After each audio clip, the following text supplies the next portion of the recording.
Hello students, we are solving different types of examples in a direct central impact. So in this video, we are going to solve one more typical example, right? So let us read the statement. A body having mass 8 kg is released from rest from position A when theta is equal to 0 degrees. That means when this body is in horizontal position, it is released from rest. Means at this position, the velocity of the body is 0. Right. Now it strikes another body B of mass 20 kg when theta is equal to 90 degrees. That means this B is in vertical position. Find the velocities of bodies A and B after impact if the coefficient of restitution is half. Coefficient of restitution E is equal to 0.5.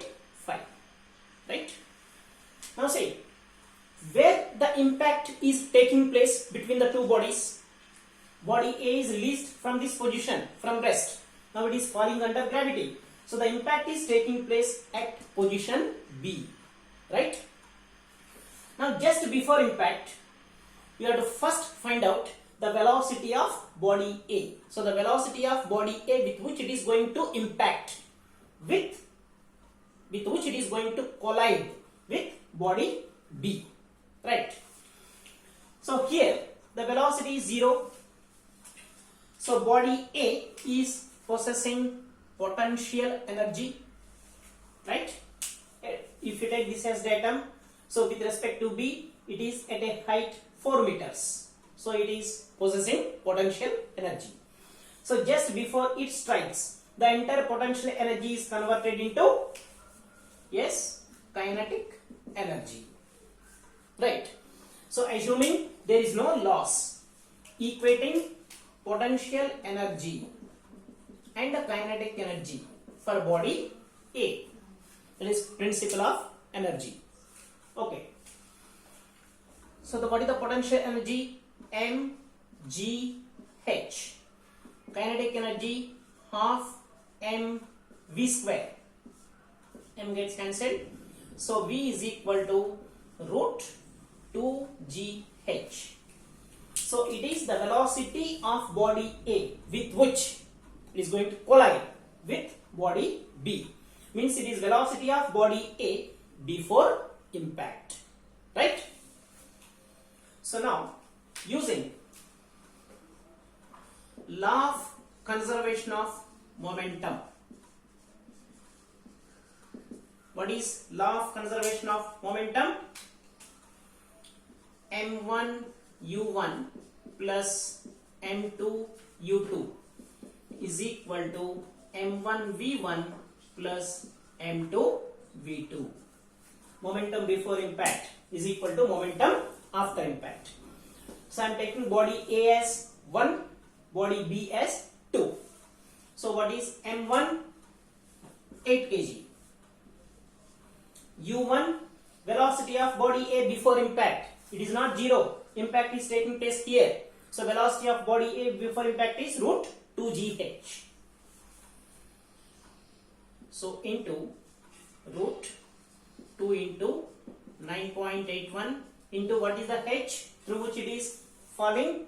H is equal to L, which is 4 meters into 4 plus m2, mass of the second body is 20 kg, into u2, that is velocity of body 2 is at rest initially before impact. So the velocity is 0, is equal to 8 v1 plus 20 v2.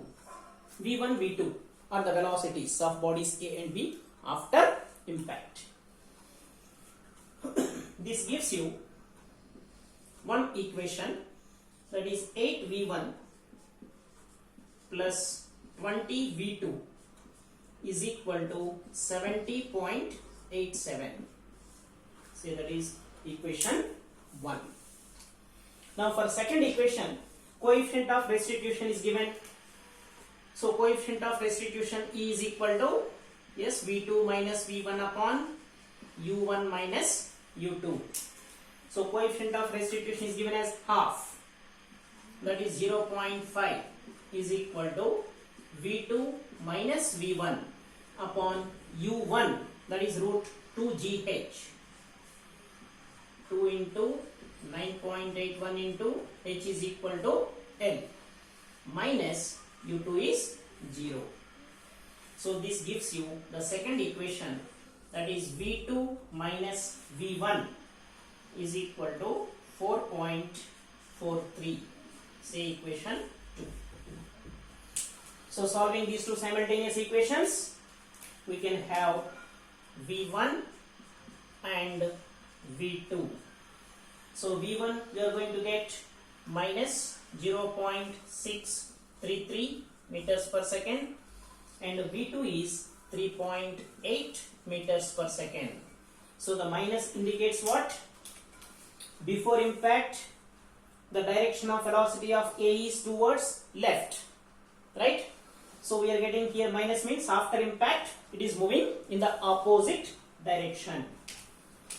So the velocity of body A after impact is 0.633 meters per second towards right.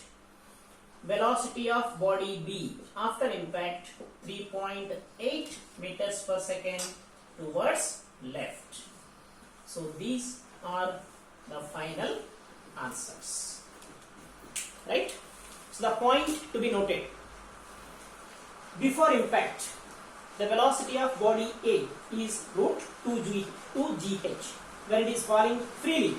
So the velocity of the body just before impact is root 2gh. It is to be remembered. Understood? Thank you.